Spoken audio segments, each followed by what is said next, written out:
सबसे बड़ी खबर है लखीमपुर खीरी से। लखीमपुर खीरी में किस तरीके का माहौल बना हुआ है, सुरक्षा व्यवस्था कितनी कड़ी कर दी गई है, क्योंकि वहां का अपडेट जानना बहुत जरूरी है इस लिहाज से, क्योंकि चप्पे चप्पे पर सुरक्षा बलों की तैनाती है, क्योंकि वहां पे सुरक्षा व्यवस्था इस वक्त दुरुस्त रहना बहुत जरूरी है। इस वक्त की सबसे बड़ी खबर, अब कौन कौन से टुकड़ियां वहां तैनात हुई है ये हम आपको बताने जा रहे हैं। हालांकि एक तरफ सियासी संग्राम भी छिड़ा हुआ है, लेकिन सवाल यह है कि आखिर वो कसूरवार कौन है जिसकी वजह से 8 लोगों की जान गई है। आरएफ एसएसबी की 2 कंपनियां मौजूद है वहां पे। 6 अक्टूबर तक ये तैनाती रहने वाली है। आज यूपी के हर जिले में कांग्रेस डीएम दफ्तर के बाहर प्रदर्शन भी करने वाली है और इस धरना प्रदर्शन के लिहाज से भी सुरक्षा व्यवस्था उतनी ही चाक चौबंद, उतनी ही मुस्तैदी से वहां पे आरएएफ के जवान हो या तमाम डटे हुए हैं। और इस वक्त हमारे 2 सहयोगी हमारे साथ जुड़ रहे हैं। सीतापुर से बरखा जुड़ रही है और अनुज लखीमपुर से जुड़ रहे हैं। सबसे पहले मैं अनुज का रुख करती हूँ। अनुज, जो ग्राउंड रिपोर्ट है वो इस वक्त क्या है, क्योंकि अलग अलग वीडियोस का सामने आना या कांग्रेस पार्टी का उस तरीके से सियासत करते हुए धरना प्रदर्शन करना और इस बीच वहां चप्पे चप्पे पर पुलिस बल की तैनाती।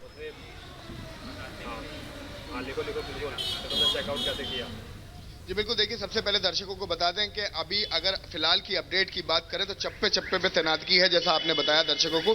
न सिर्फ लखीमपुर में बट पूरे उत्तर प्रदेश में जो है वो अलर्ट पे है पुलिस। उसके अलावा लखीमपुर की अगर स्पेसिफिकली बात करें तो एसएसबी की टुकड़ी की यहाँ तैनातगी है, आरएएफ की यहाँ तैनातगी है, तो कहीं भी किसी तरीके का उपद्रव न देखने को मिले, इसको देखते हुए प्रशासन ने बिल्कुल कड़ी नजर बनाई हुई है। उसके अलावा अगर राजनीति की बात करें तो देखिए चाहे वो कांग्रेस पार्टी हो, चाहे वो कोई भी पार्टी हो, लगातार हम देख रहे हैं ट्वीट आ रहे हैं, बयान आ रहे हैं, जितनी भी ऑपोजिशन पार्टी हैं उनको अलाउड नहीं है। कल भी हमने देखा था प्रियंका गांधी वाड्रा को रोका गया था, कल भी हमने देखा था अखिलेश यादव को रोका गया था, तो किसी को अलाउड नहीं है कि कोई भी राजनीतिकरण यहां आके कर सके।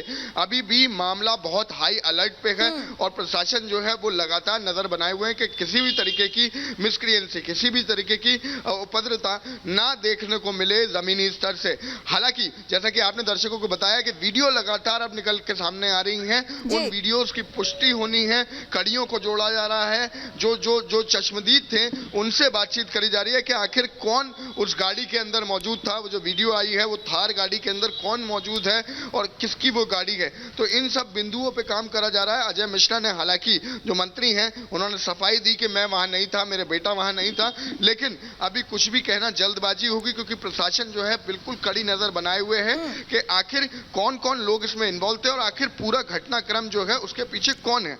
उसके अलावा बहुत सारे सवाल हैं, जिन सवालों का जिक्र अनुज इस वक्त आप भी कर रहे हैं, मैं आपके पास लौटूंगी और मैं जानने की कोशिश करूंगी कि और स्थानीय लोगों का मूड क्या है, वो किस तरीके से इस घटना को लेकर अब परेशान है, या पुलिस की तैनाती है तो क्या वो इत्मीनान से अभी हैं या मन में कोई और भी खौफ है। बरखा का मैं रुख करती हूँ। सीतापुर से इस वक्त हमारी सहयोगी बरखा जुड़ रही है।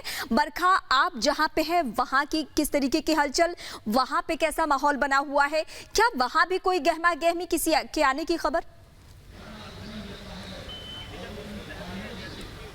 अभी तक देखिए रीमा, इस तरह की कोई खबर नहीं मिल पाई है कि कोई यहाँ पर पहुँचने वाला है, लेकिन कल से लेकर आज तक में अगर तब्दीली की बात करें तो सुरक्षा को और बढ़ाया गया है।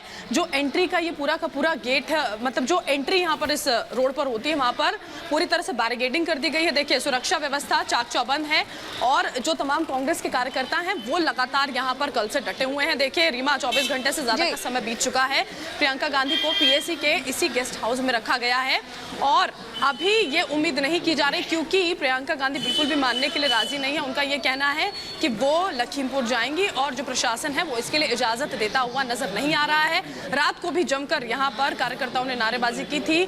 जो यहाँ पर पूरी की पूरी सुरक्षा व्यवस्था तैनात है उनसे भी झड़प की तस्वीरें देखने को मिली थी, क्योंकि बार बार अपनी आवाज ऊंची करते हुए जब ये कार्यकर्ता गेट की तरफ बढ़ते हैं तो उन्हें रोकने की कोशिश की जाती है, लेकिन अपनी बात पर, अपनी मांग पर लगातार जो कार्यकर्ता हैं वो डटे हुए हैं। अब ये देखना होगा कि आज कब तक यहाँ से प्रियंका गांधी को निकाला जाता, और निकाला जाता तो क्या उन्हें लखनऊ लेकर जाया जाएगा, या फिर उनकी वापसी रवानगी दिल्ली होगी, या फिर वो लखीमपुर जाने की बात पर अड़ी रहने वाली हैं और उसके बाद उनको अगर रोका जाता है रीमा तो आप बहुत बेहतर तरीके से समझ सकते हैं कि स्थिति किस तरह की बनी रहेगी, क्योंकि लगातार वक्त बीतता जा रहा है। प्रियंका गांधी की अपनी मांग है। बरखा, मैं आपके पास लौटूंगी। इस बीच एक और बड़ी खबर हमारे दर्शकों के सामने हम बता दें, लखीमपुर केस में पोस्टमार्टम रिपोर्ट में खुलासा हुआ है मृतकों की पोस्टमार्टम रिपोर्ट अब सामने आ चुकी है। गोली लगने से किसी की मौत नहीं हुई है, ये इस वक्त की बड़ी जानकारी हमारे दर्शकों के सामने।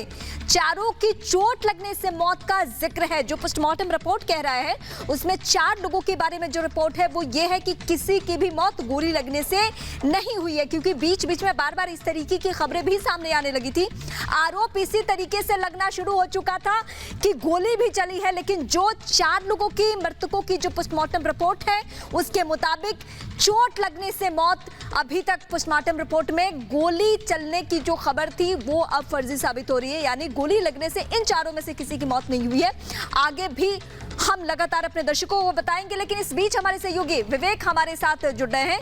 विवेक, पोस्टमार्टम रिपोर्ट से बहुत सारी सच्चाई सामने आ चुकी है कि गोली कम से कम नहीं चली है और घटना तो हुई है, वो हम सबके सामने है।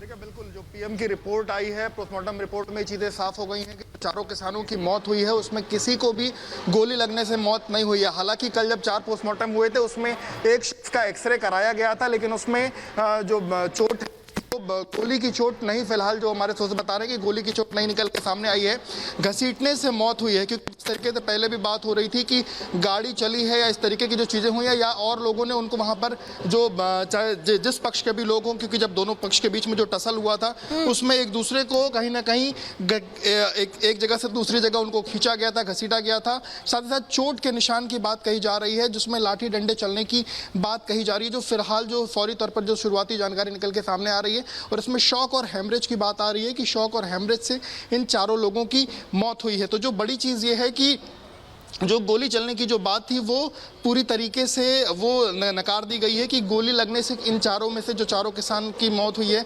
उसमें किसी की भी गोली चलने से मौत नहीं हुई है, लेकिन शॉक से मौत है और उसमें लाठी डंडों के चोट के निशान जो हैं वो भी पाए गए और घसीटने के निशान हैं। और विवेक, किसानों को लेकर तस्वीर तो साफ हो चुकी है, लेकिन कुल 8 लोगों की अभी तक जान गई है। क्या किसी और की मौत गोली लगने से हो सकती है? ये भी जांच प्रक्रिया आगे बढ़ रही है, क्योंकि गोली चलने का जिक्र बार बार आ रहा था। 4 किसानों की तस्वीर बिल्कुल साफ हो चुकी है।